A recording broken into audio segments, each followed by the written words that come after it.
Hi, today I'm going to be talking about the play Death in the Maiden by Ariel Dorfman. So I really liked the play and the message behind it.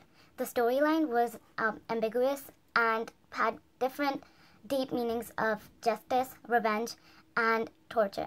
So first I'm going to be talking about the author's message. So the author was basically, he used justice, revenge, and ambiguity as his weapons to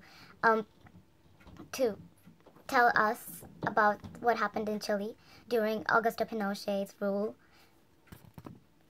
So he used Paulina as the voice of the people, Gerardo as the government or the judicial system, and Roberto as the people who were. As we saw that Paulina never saw her torture, so we can say that many of the people hid their identities. So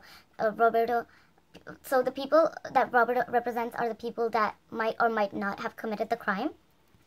Moving on to justice, I have a quote that Paulina said, "This time I'm going to think about myself and what I need. If only to do justice in one case, just one. What do we lose? What do we lose by killing one of them? What do we lose?" So we see Paulina repeats "what do we lose" pretty many times because she's emphasizing on the fact that the people who have done so many wrongs, why should they be kept alive?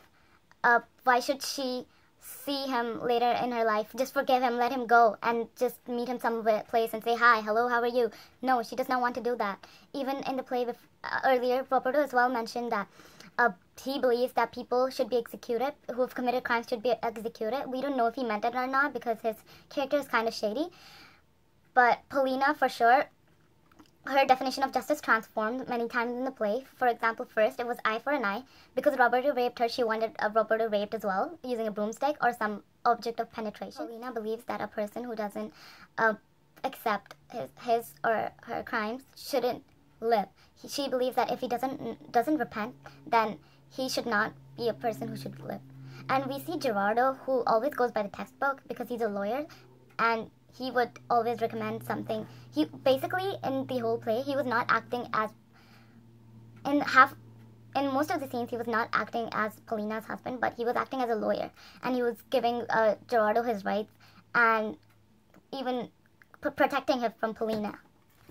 On the other hand, for Dr. Roberto Miranda, we don't really know what justice meant to him because before he said something else, but after we realized that he actually is the person who tortured her, he changed his views. He was like, forget. Next topic that I'm going to be talking about is ambiguity. So in the play, we don't know what kind of person Dr. Roberto Miranda is, or even Paulina. We don't know if she's sane or insane.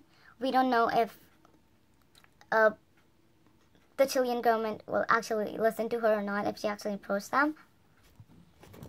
One of the quotes that she said was, "The judges, the same judges who never intervened to save one life in 17 years of dictatorship, who never accepted a single habeas corpus ever. Judge Peralta, who told that poor woman who had come to ask for her missing husband that the man had probably grown tired of her and run off with the justice system. Now that the Chile was a democracy, was still made of people who ruled during the dictatorship, the judicial system that exists during the dictatorship as well. So we see that. How can you trust a person who was a bystander to your torture, or 2 years of your torture? To be precise, almost 10 years. So the judicial system at that time didn't care about what was happening to people. So why would they care now that Chile is a democracy? Maybe Paulina never went up to the judges because they were, in fact, the same judges who never, ever tried to help people out. Coming back to the next topic, ambiguity, we see that we don't really know the real truth in the play. We don't know if Roberto was actually the person who committed torture and raped Paulina. We don't know if Paulina was sane or actually insane. We don't know if all we know is that Chile has had a dreadful past and people have suffered a lot. So they're looking for people to blame, and they want justice. So the author, Ariel Dorfman, leaves us with several unanswered questions that we need to answer ourselves.